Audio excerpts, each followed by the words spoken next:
Saya adalah mahasiswa. Saya ingin sewa kamar di sini. Kenapa kamu tahu di sini ada kamar kosong? Saya sudah mencari berhari-hari, tanya semua rumah. Nenek melihat kartu punya Xiaoma. Langsung kasih dia kunci. Buka pintu kamar samping. Tidak hanya kecil saja. Bahkan barang yang bagus juga tidak ada. Walaupun sederhana seperti ini. Tapi ini adalah kamar satu-satunya yang Xiaoma bisa sewa. Dia ingin nego dengan nenek. Tapi nenek membuat sulit untuk dia sebelumnya. Mungkin dia tidak mau. Siswa miskin gimana mau sewa? Kau lihat. Pasti nanti dia akan datang bahas soal duit sama saya. Saya mau sewa. Oke. Berapa duit? 700. Murah kan? 560 ya. 700. Kalau gak mau, gak apa-apa. Tidak ada pilihan untuk negosiasi. Xiaoma hanya bisa sewa kamar kecil ini dengan 700 sebulan. Bisa dikatakan akhirnya ada tempat tinggal juga. Di musim dingin punya Beijing ini. Orang yang sayang sama hidup ini tidak mungkin membenci situasi saat ini. Xiaoma sebarkan karpet merah di lantai. Menggunakan batu untuk tutupi lubang di tembok. Bersihkan kaca jendela. Bahkan taman di depan kamar juga diberesin sama Xiaoma. Nenek duduk di dalam rumah melihat keluar. Aneh ya. Sudah puluhan tahun belum pernah melihat depan rumah kesibukan seperti ini. Di dalam rumah ada banyak barang bekas. Xiaoma beresin barang sampah. Dan jual mendapatkan sedikit uang. Nenek itu langsung marah. Karena Xiaoma memutuskan secara sewenang-wenang. Sudah hidup di rumah orang. Xiaoma juga tidak banyak omong. Hanya bisa diam melihatnya. Dinginnya utara. Membuat keran air beku. Xiaoma tidak punya pengalaman, hanya diam melihat. Nenek mengetuk ke jendela. Masak air lalu siram. Setelah siram air panas. Air dari keran juga jadi hangat. Hal-hal sepele dalam hidup bukan hanya itu. Boleh menggunakan dapur ibu untuk masak nasi gak? Kau ganti gas? Xiaoma ditolak tapi tidak marah. Pergi beli kompor listrik. Tapi ketika baru masuk ke rumah, dipanggil sama nenek itu. Kamu pergi beli apa? Kompor listrik. Bagaimana token listrik? Listrik lebih mahal dibanding gas. Panci belum panas. Listrik sudah habis banyak. Sekarang Xiaoma baru tahu. Kenapa nenek senyum seperti itu? Hanya sedih dan copot-colokan listrik. Zaman ini, orang tidak punya apa-apa tidak bisa beli ponsel. Ada yang penting ingin menelepon. Hanya bisa pinjam telepon punya pemilik rumah. Tapi ketika selesai, nenek mengetuk ke meja. Bayar 1.200. Jangan seperti nenek. Ketika tidak bisa nego. Xiaoma ingin pasang di kamar dia. Nenek juga tidak setuju.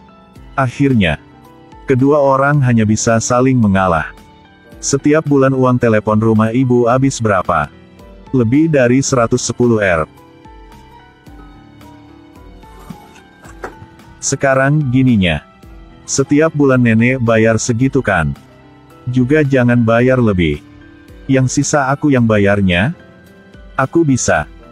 Kali ini, Xiaoma telah menang. Nenek duduk di jendela. Melihat Xiaoma pasang kabel listrik. Telepon rumah baru. Seperti senyuman Xiaoma. Walaupun masalah telepon rumah, nenek begitu ketat. Tapi masalah kulkas. Sangat dermawan. Hanya menggunakan satu ikan koi. Jadi dia bisa menggunakan kulkas. Saya paling suka makan ikan koi. Beli 1 ekor, tidak usah banyak. Setelah masalah kulkas beres, Xiaoma menemukan kamar kecil dia seperti kulkas. Pakai semua pakaian. Masih dingin tidak bisa tidur. Pagi hari berikutnya, Xiaoma demam. Bawa ikan koi bertemu dengan nenek. Ingin 1 kompor. Nenek sedang hangatin kasur. Buka mulut dan ucapkan kata-kata dingin. Nanti punya uang buat beli rumah, tidak akan dingin lagi.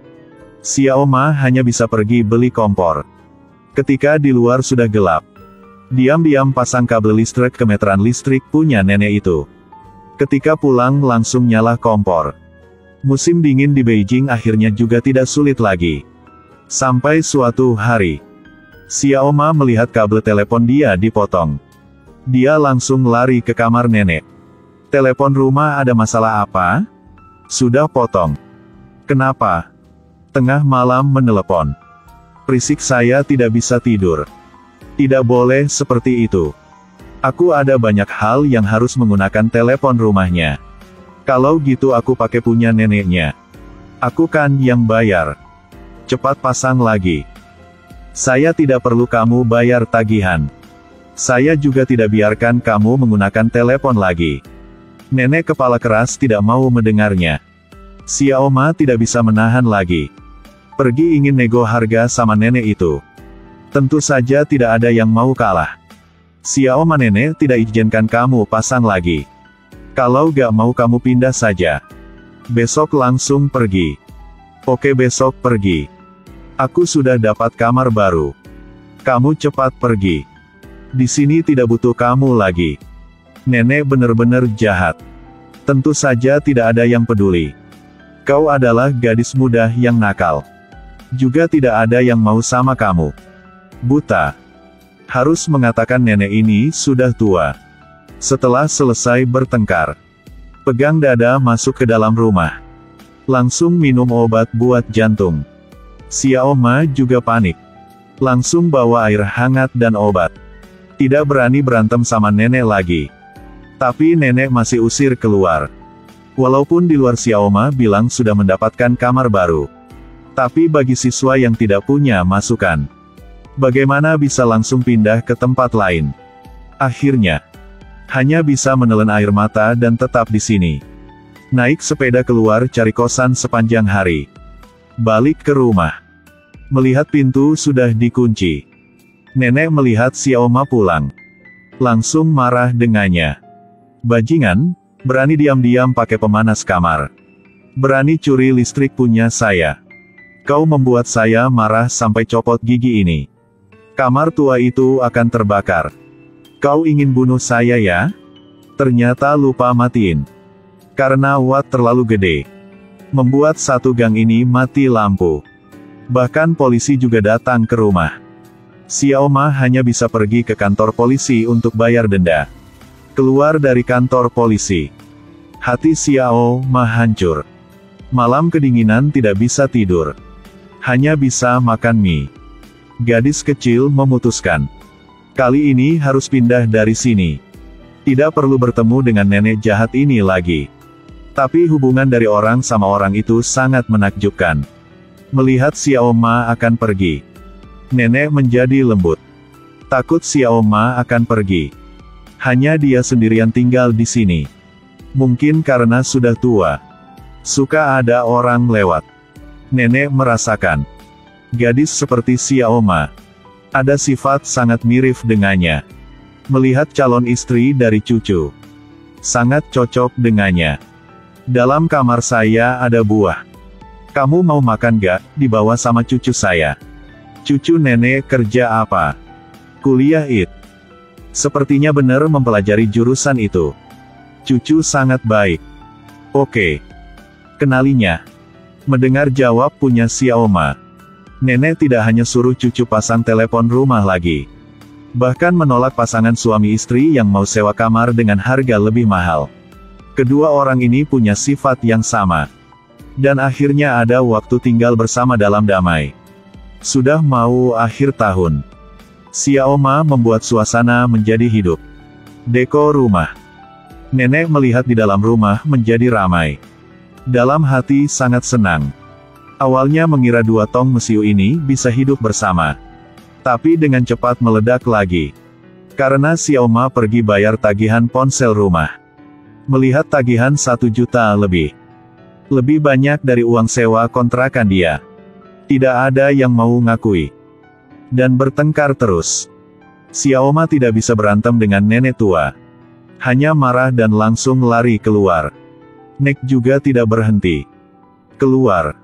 Tarik lentera yang Xiao Ma baru pasang. Lalu injak sekali. Melihat di dalam rumah berantakan. Sekarang nenek baru gak marah lagi. Besok cucu datang bertemu dengan nenek. Nenek sekarang baru tahu. Cucu dia yang menelepon membuat tagihan menjadi gede seperti itu. Cucu juga tidak banyak omong. Hanya tinggalkan 700 Rp dan pergi. Nenek tahu dia salah. Benar-benar menyesal. Langsung pergi beli lentera baru. Mendekorasi ulang halaman kecil. Tanggal 30. Sudah selesai masak. Tapi nenek tidak makan. Melihat keluar gerbang. Dia sudah menunggu Xiao Ma. Menunggu sampai tengah malam. Xiao Ma baru pulang. Nenek keluar. Mengetuk pintu kamar Xiao Ma. Akhirnya Xiao Ma keluar juga. Dengan suara petasan malam tanggal 30. Kedua orang ini mulai makan bersama. Musim dingin akan datang ke musim semi, cuaca semakin hangat. Xiao Ma dengan cepat tarik nenek dari dalam selimut keluar. Dan bilang kampus suruh rekam video. Dia ingin rekam 1 hari punya nenek dari kota Beijing. Xiao Ma langsung menggunakannya.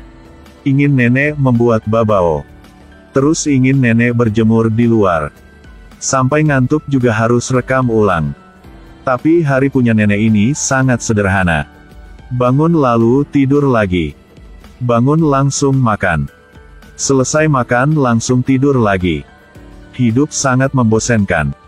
Nenek tidak tahu harus melakukan apa. Ambil lencana merahnya yang sudah lama tidak digunakan. Berpura-pura berpatroli di gang.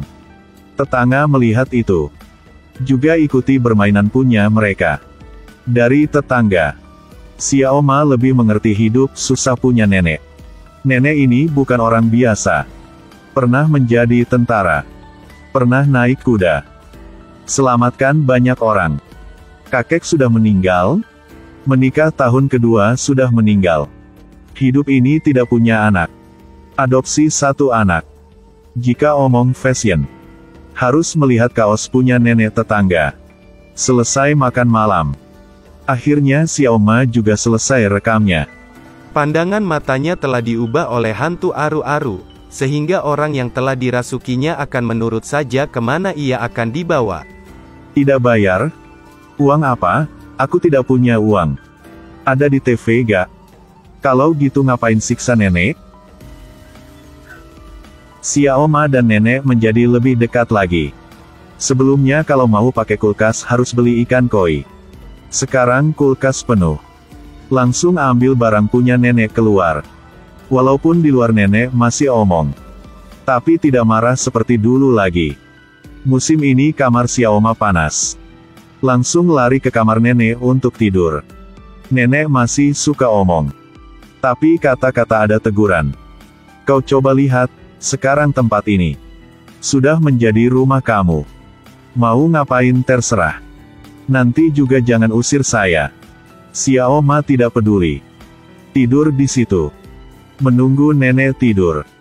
Dia diam-diam keluar. Naik ke atap rumah ambil telur burung. Akhirnya dimarahin oleh nenek lagi. Lalu lapor ke kampus dia. Xiao Ma tahu dia salah. Juga bercanda padanya. Menunggu nenek tidak marah lagi. Langsung keluar. Nenek tidak marah lagi. Panggil Xiao Ma kemari. Kasih dia 1 mangkuk telur ayam. Xiao Ma sepertinya tidak suka. Nenek mulai marah lagi. Dia bilang, telur burung tidak boleh dimakan. Jika kamu membuat rumah saya rusak. Kalau hujan harus melakukan apa? Xiao Ma tidak mau kalah. Hasilnya keesokan hari. Harus mandi hujan untuk perbaiki atap rumah. Emang bener, tidak mendengar orang tua omong. Hari itu, Xiao Ma berantem sama pacar. Mandi hujan pulang ke rumah. Nenek khawatir mengetuk pintunya. Tapi Xiao Ma tidak keluar. Sampai besok. Xiao Ma keluar dari subuh. Tidak melihat nenek. Tapi ada anjing dan pacar punya Xiao Ma. Menelepon ke kampus. Tidak ada kabar punya Xiao Ma. Nenek sangat khawatir. Berapa hari kemudian, Xiao Ma pulang juga. Nenek bilang pacar dia sangat khawatir. Tidak omong kalau dia khawatir untuk Xiao Ma juga. Kau sudah kurus. Bisu.